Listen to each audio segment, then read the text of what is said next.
আচ্ছা, আজকে যে এখানে সকল ফেডারেশনের কর্মকর্তাবৃন্দ, ক্রীড়া সংগঠক, খেলোয়াড় জড়ো হয়েছে, আসলে তাদের মূল দাবি দাওয়া কি?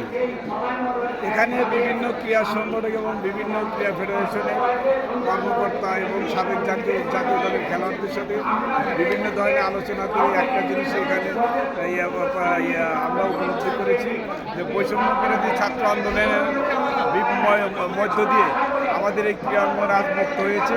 তারই ধারাবাহিকতায় বিভিন্ন দুর্নীতিবাজ ক্রীড়া সংগঠকদের বিরুদ্ধে একত্রিত হওয়ার জন্য সবাই এখানে সম্মিলিত হয়েছে। এবং আপনারা জেনে আরও একটু খুশি হবেন, এখানে যে সমস্ত ক্রীড়া সংগঠন এসে বিভিন্ন দাবি করেছেন তাদের একটাই মূল দাবি ছিল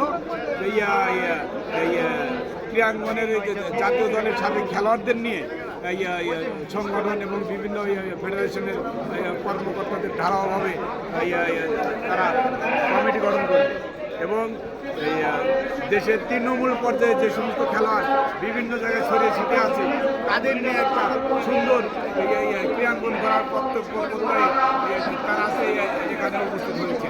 এবং আপনারা এটাও জন্য বুঝবেন বাংলাদেশ কাবাডি ফেডারেশনের এক ঝাঁক তরুণ খেলোয়াড় এবং সাবেক জাতীয় দলের খেলোয়াড় তারাও এখানে উপস্থিত হয়েছে। যে আমরা পরিশেষে সকল ক্রীড়াপ্রেমীদের সফলতার শুভকামনা করছি। ধন্যবাদ।